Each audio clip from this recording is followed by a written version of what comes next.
สบายดีทุกคนมื้อนี้เห็นบ่อีหยังทั้งนั้นนี่แหละเนาะพี่น้องนำผักนำแดงจากแรงงานดาวไปทำงานที่ประเทศไทยจนว่าประสบผลสำเร็จมีรถได้พี่น้องรถบ่แม่นราคาคือราคาเป็นล้านบาทได้พี่น้องอัน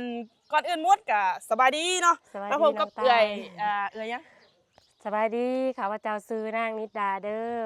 เป็นแรงงานไปทำงานอยู่ประเทศไทยแม่นอันนี้กำลังมาแต่ไทยจักมื้อก็เอ้ยประมาณได้อาทิตย์กว่าๆแล้วอ๋อได้อาทิตย์กว่าแม่นหลังจากได้จากอาทิตย์กว่านี่แม่นได้ไปออกรถเลยแม่นบ่ออกรถเลย จังมื้อได้ออกรถมานี่ออกรถ3 มื้อนี่แหละอ๋อนี่แหละเนาะพี่น้องก็คือน้ำพักน้ำแดงเนาะเอื้อยไปทำงานอยู่ไสจักปีก็ประมาณ4 ปีกว่าๆปแล้วาด4 ปีนี่แม่นเพิ่นทำงานกับสามีเพิ่นเด้อพี่น้องไปทำงานกับสามีอ๋อเนาะอยากรู้ว่าเก็บเงินจังได๋วิธีเก็บเงินหั่นนะวิธีเก็บเงินก็บ่ได้ยากบ่ได้ง่ายพี่น้องเฮาก็ได้วันละ300-400 400-500นี่แหละผัวเมียเฮาเก็บออมช่วยกันเนาะที่สำคัญต้องประหยัดเด้อประหยัดมีหยังเฮาก็เก็บออมช่วยกันได้มาเท่าไรก็โฮมใบหั่นแหละผัวเมียเนาะอ๋อแล้วมีวันนี้ดีใจบ่ดีใจสุดๆเนาะแล้วอยากขอบคุณอีหยังกับประเทศไทยอยู่บ่ขอบคุณประเทศไทยหลายๆเนาะถ้าบ่มีประเทศไทยคือสิบ่ได้ขี่รถคันนี้แหล้วเนาะอยู่บ้านเฮาก็คือบ้านแหละแม่นก็พอได้กินก็บ่ประมาทเนาะแต่ว่าเฮาไปเฮาก็ได้หลายกว่านะอยู่ประเทศไทยประเทศไปหาเงินจักปีก็ไปหาเงินนี่4 ปีกว่าๆแล้วโอ้4 ปีแต่ว่าเก็บเงินอดีนี่แม่นจักปีเก็บเงินนี่ก็ประมาณ4 ปีนี่แหละอ๋อเก็บเงินก็ประมาณ4 ปีเนาะเอื้อยเพิ่นไปทำงานนี่ก็ตั้งแต่น้องตายยังน้อยเพิ่นได้พี่น้องเอ้ยตั้งแต่น้องตายอันนั้นกำลังเป็นยูทูบเบอร์ตอนนั้นแม่นบ่แม่นค่อยก็ติดตามน้องตายตลอดอ๋อนี่แหละเนาะพี่น้องคือน้ำผักน้ำแดงเด้อถามไปเมื่อราคาเท่าไรรถราคาเท่าไรรถนี่ราคารถข่อยซื้อเป็นมือสองเนาะตกอยู่1,120,000 บาทป๊อดพี่น้อง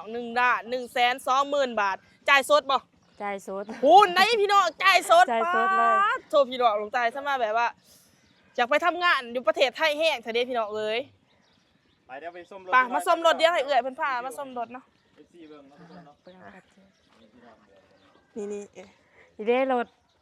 ถเป็นรุ่น Vivo ปี4 ประตูจับได้เด้อปี2023นำใส่24ขี่แน่เด้อพาขี่แน่เด้อสิพาน้องตายขี่ก็คือมีความฝันเลยพี่น้องอยากได้คือเอื้อยเพิ่นนี่แหละก็คือบอกได้ว่าเอื้อยนี่ก็คือเป็นไอดอลเลยนะพี่น้องแบบว่าเฮาก็สิเบิ่งเพิ่นเป็นแนงพักลันเนาะน้องตายก็เป็นไอดอลคือกันเฮาก็สิเบิ่งเพิ่นเป็นแนงพักลันพี่น้องป้าถือว่าเอื้อยเพิ่นนี่เก่งหลายเนาะเป็นจังได๋ไปอยู่บ้านเพิ่นเมืองเพิ่นก็เพิ่นใจดีอยู่บ่มาพี่มาใจดีเด้อคนไทยมีแต่ผู้ใจดีเนาะข่อยมีลูกนี่แบบว่าข่อยอยู่กับยายบ้านเพิ่นหั่นนะเพิ่นก็เลี้ยงลูกซอยข่อยได้เพิ่นฮักเพิ่นแพงคือหยังนี่คนไทยเพิ่นใจดีเด้อพี่น้องคนไทยเลี้ยงดูดซอยพุ่นเนาะแม่นเพื่อนเด้ล้างนี่เพื่อนอันนี้เป็นเพื่อนพ่อเพื่อนแม่เด้อโอ้แต่ว่าอนาคตนี่อยากได้บ้านอีกบ่อยากได้ยังสิไปไทยอีกอยู่บ่ก็ว่ายังสิอยากไปไทยแต่ว่าถ้ามีทาง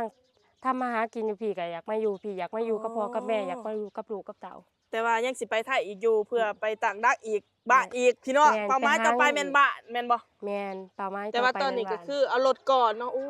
นี่แหละเนาะพี่น้องจังว่าน้องตายที่น้องตายเว้ามาบ่แม่นการจัดฉากคือว่าอันนี้ก็คือชีวิตจริงเด้อแหละพี่น้องบางคนอาจสิว่าน้องตายเว้าได้ร้อยนี่น้องตายพามาสัมภาษณ์เอื้อยเพิ่นเด้อเพราะว่าก็ได้ฮู้จักกับเพิ่นเนาะก็ฝากเลยนะพี่น้องฝากถึงแรงงานลาวที่ไปทำงานอยู่ไทยอย่าสิทรยศหรือว่าหักล้างคนไทยเด้อเพราะว่าเพิ่นให้การให้งานให้ชีวิตใหม่เฮาเลยแหละเนาะเฮ้ยเนาะน้องถามมึงว่าหลายคนอยู่บ่ถามบ่มีเมืองไทยคิดว่าสิได้ฮอดมื้อนี้บ่ถามน้องตายถ้าบ่มีเมืองไทยนี่สิได้ฮอดมื้อนี้อยู่บ่คือสิบ่ได้ดอกข่อยว่าเพราะว่ารถราคาแพงขนาดนี้คือสิบ่มีปัญญาซื้อดอกเพราะคืออยู่บ้านเฮาเพราะได้แต่กินเพราะได้แบบว่าเพราะได้ใช้เพราะได้จ่ายนะบ่มีซื้อรถแพงๆแบบนี้ก็ตามที่เอื้อยเห็นก็คือเห็นหลายคนอยู่ว่าที่ว่ามีรถที่ว่าไปทำงานอยู่ไทยแหละออกบ้านออกรถแม่นส่วนหลายข่อยก็เห็นเขาไปไทยก่อนน่ะเนาะแบบเขามีบ้านมีรถก็อยากไปหาคือเขาก็ ก็ไปก็ประสบผลสำเร็จอีหลีทุกคน นี่แหละเนาะพี่น้องสำหรับผู้ใดที่กำลังลังเลใจว่าสิไปบ่ทำงานอยู่ไทยนี่น้องต้าอยากแนะนำให้ไปเด้อเด้นี่ก็คือนี่แหละไปเพิ่นก็บ่ได้ให้เฮาเฮ็ดงานซื่อๆเด้เพิ่นให้ ไป เงิน กับโมเมนบ่าเฮาสิไล่ด้วยนะเฮาต้องอดทนอีกเฮาก็มีความอดทนพยายาม วิธีเก็บเงินจังไดเฮ็ดจังไดจังสิมีเป้าหมายในชีวิตแบบนี้ ฝากถึงแบบคนที่อยากเก็บเงินคือ ฝากถึงคนที่แบบว่าอยากเก็บเงินหั่นนะ คนที่อยากเก็บเงินบ่ข่อยคือข่อยเนาะ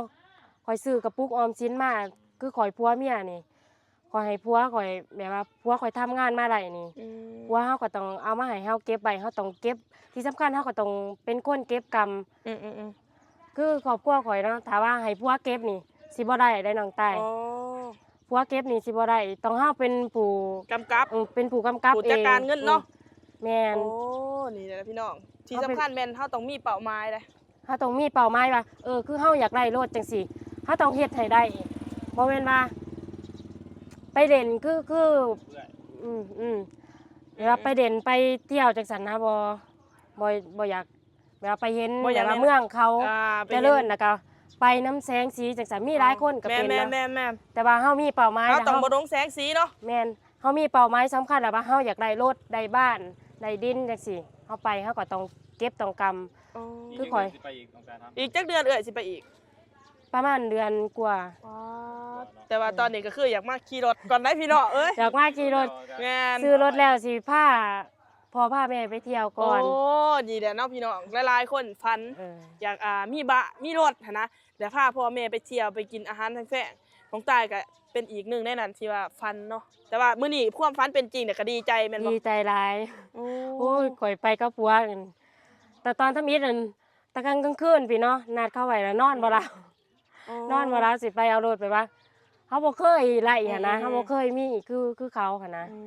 ดีใจแล้วพี่น้อง ก่อนไปไทยเคยคิดบ่ว่าตัวเองจะได้แบบนี้ ก็ทำอิฐก็บ่คิดได้บัดมาพอเฮาเห็นเงินเนาะเฮาไปประเทศไทยเฮาเห็นเงินคือมื้อจังซี่พอสิก็คือสิพอสิได้คือเขาแหละ หมู่เพื่อนที่ไปน้ำกัน หมู่เพื่อนที่ไปน้ำกันนี่มีคนประสบผลสำเร็จแบบนี้อยู่บ่ ยังบ่ฮู้เนาะแต่ว่ามีหมู่อีกสงกรานต์เขาก็สิมาออกรถอีกพี่น้อง เห็นบ่พี่น้อง แต่ว่าข่อยชวนเพิ่นมาอยู่แต่ว่าเพิ่นมาเงินเพิ่นทันน่ะพ่อสงกรานต์เพิ่นก็สิมาออกอีก โอ้ยถือว่าเอื้อยเก่งหลายได้พี่น้องเอ้ย มียังในที่ไหนจากประเทศไทย มีหยังแน่ที่ได้จากประเทศไทย ก็มีรถคันนี้แหละ มีรถมีครับบ่ มีค่ำมีอยู่ แล้วก็มีเงิน งาน เก็บ นี้ที่แบบ เฮือนนี่เป็นเฮือนพ่อ แล้วก็ปรับปรุงเฮือนนี่เด้เงินเจ้าบ่ ปรับปรุงเฮือนก็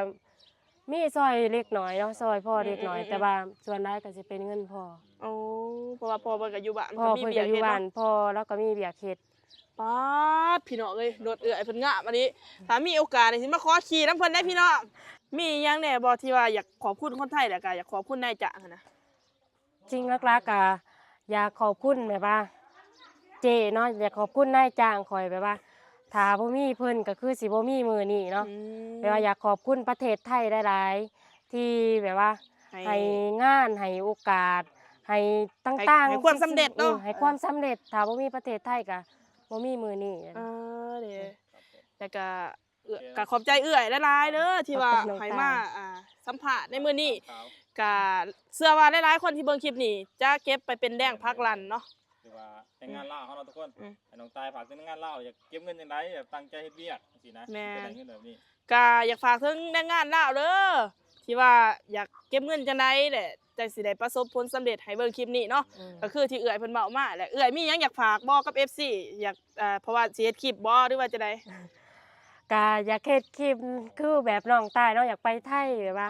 เฮ็ดคลิปลงแบบว่าพอได้มีได้รายเสริมอะนะถ้าว่าคือจังซี่ได้ข่อยซื้อรถแล้วเนาะก็บ่มีผู้ใดครับและอยู่พี่นะถ้าบ่กลับมาถ้าว่า